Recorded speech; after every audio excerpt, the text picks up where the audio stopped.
Video உங்களுக்கு பிடிச்சிருந்தா like பண்ணுங்க, ஷேர் பண்ணுங்க, கமெண்ட் பண்ணுங்க. மறக்காம கோகிலா கிச்சனுக்கு சப்ஸ்கிரைப் பண்ணுங்க. தேங்க்யூ, வணக்கம்.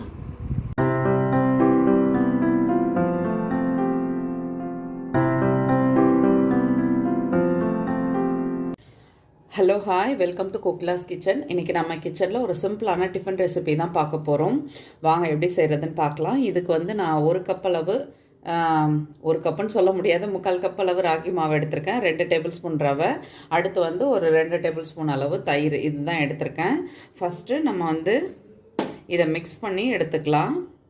இப்போ ஒரு அகலமான பாத்திரம் எடுத்து வச்சுட்டு அதில் வந்து இந்த ராகி மாவை சேர்த்துக்கலாம். அடுத்து ரவையை சேர்த்துக்கலாம். அப்புறம் தயிர், இது எல்லாத்தையும் சேர்த்துட்டு தேவையான அளவு உப்பு சேர்த்துக்கலாம். இப்போது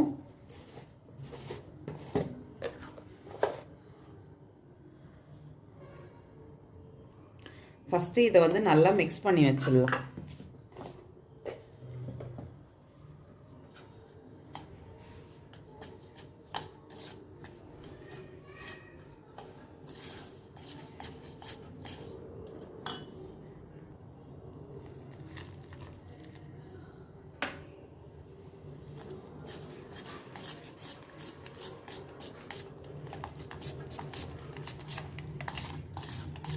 கட்டி இல்லாமல் நல்லா கரைச்சிக்கோங்க.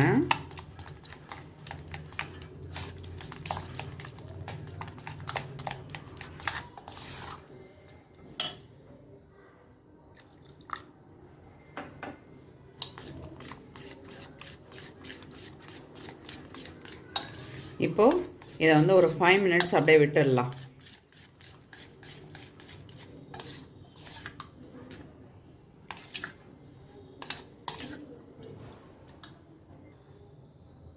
இப்போ நம்ம கட் பண்ணி வச்சுருக்க வெங்காயம், பச்சை மிளகாய் இதெல்லாம் வந்து ஒரு தாளிப்பு தாளித்து மாவில் எடுத்து சேர்த்துக்கலாம். அடுப்பில் வானல் வச்சாச்சு. இப்போது கொஞ்சமாக எண்ணெய் சேர்த்துக்கலாம். எண்ணெய் சூடானதும் கொஞ்சமாக கடலைப்பருப்பு, கடுகு சேர்த்துப்போம்.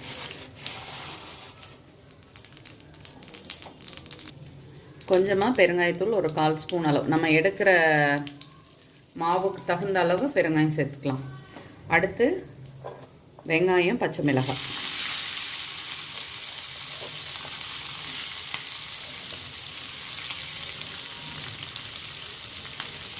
கருவேப்பிலை. வெங்காயம் வதங்கினதும் நம்ம லாஸ்ட்டாக துருவி வச்சுருக்க கேரட் ஆட் பண்ணிக்கலாம். இந்த வெங்காயத்துக்கெலாம் ஒரு கொஞ்சம் உப்பு தேவை, அதுக்கு ஒரு 1/4 ஸ்பூன் அளவு நம்ம உப்பு சேர்த்துக்கலாம்.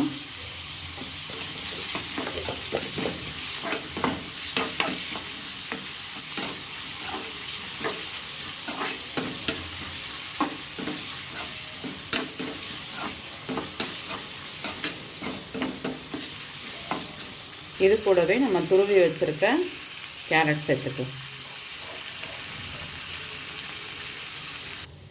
இப்போது இதை வந்து ஃபேனில் ஆற வச்சு எடுத்துகிட்டு வந்துக்கலாம். இப்போது மாவு வந்து ஒரு 5 மினிட்ஸ் நல்லா ஊறிடுச்சு. இப்போது நம்ம வதக்கி வச்சுருக்க இந்த வெங்காயம், பச்சை மிளகாய் இதெல்லாம் இருக்குது இல்லையா, அதை வந்து இதில் மிக்ஸ் பண்ணிக்கலாம்.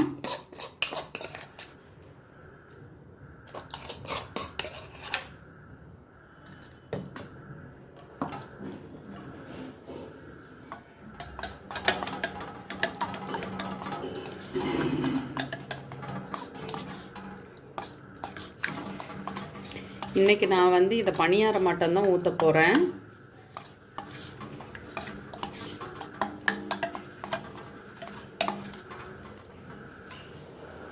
இதில் வந்து ஒரு பிஞ்ச் அளவு சோடா உப்பு தான் சேர்க்குறேன். இது வந்து ஆப்ஷனல், உங்களுக்கு தேவைன்னா சேர்த்துக்கோங்க, வேண்டான்னா ஸ்கிப் பண்ணிக்கோங்க. இப்போ இது நல்லா கலந்தாச்சு. அடுத்து பணியாரக்கல்லில் ஊற்றிடலாம். இப்போ அடுப்பில் பணியாரக்கல் வச்சாச்சு. கல்லுமே நல்லா சூடாகிடுச்சு. லைட்டாக நம்ம வந்து இதில் வந்து எண்ணெய் ஆட் பண்ணிக்கலாம். இப்போது நம்ம வந்து கலக்கி வச்சுருக்க மாவை குட்டி குட்டியாக இதில் வந்து ஊற்றி எடுத்துக்கலாம்.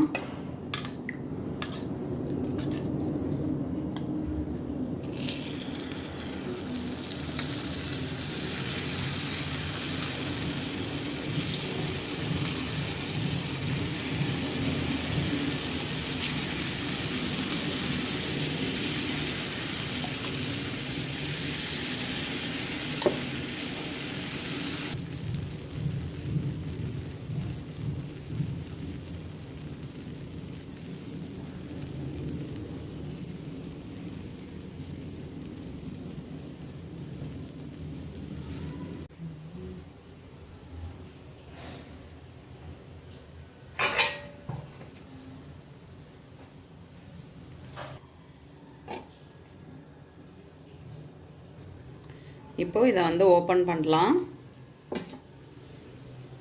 இதை வந்து பொறுமையாக நம்ம வந்து எடுத்துட்டு திருப்பி விட வேண்டியதான்.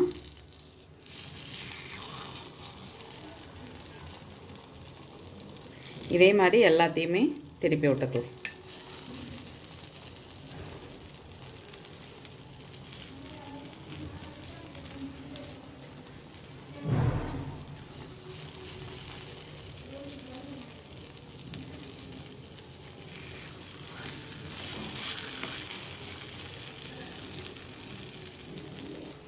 இது வந்து நம்ம ரெகுலர் பணிகாரம் மாதிரி இருக்காது. அதனால் இதை திருப்பி விட்டுட்டு இதை வந்து கொஞ்சம் ப்ரெஸ் பண்ணி விட்டிங்கன்னா அடியில் வந்து நல்லா கிறிஸ்ப் ஆகிடும்.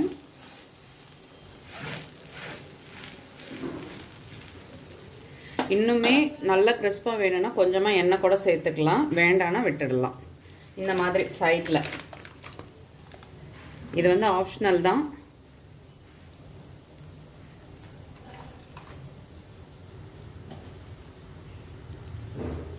இப்போ இது ரெடி ஆகிடுச்சு, எடுத்துடலாம். சுட சுட சூப்பராக நம்மளோட கேழ்வரகு பணியாரம் ரெடி ஆகிடுச்சு. நீங்களும் வீட்டில் ட்ரை பண்ணி பாருங்கள். பிடிச்சிருந்துச்சுன்னா மறக்காமல் ஃப்ரெண்ட்ஸ் அண்ட் ஃபேமிலிக்கு ஷேர் பண்ணுங்கள். ஷேர் பண்ணுறதோடு மட்டும் இல்லாமல் வீடியோ பிடிச்சா லைக் பண்ண மறந்துடாதீங்க. இதுக்கு சட்னி வச்சு சாப்பிட்னாலும் சாப்பிட்லாம், ஆனால் சட்னி இதுக்கு அவசியம் கிடையாது. வேணும்னா தேங்காய் சட்னியும் ஏதோ ஒரு சட்னி நீங்கள் கூட வச்சு சாப்பிட்டு பாருங்கள், ரொம்ப டேஸ்ட்டாக இருக்கும். வீடியோ பிடிச்சா லைக் பண்ணுங்கள். தேங்க்யூ.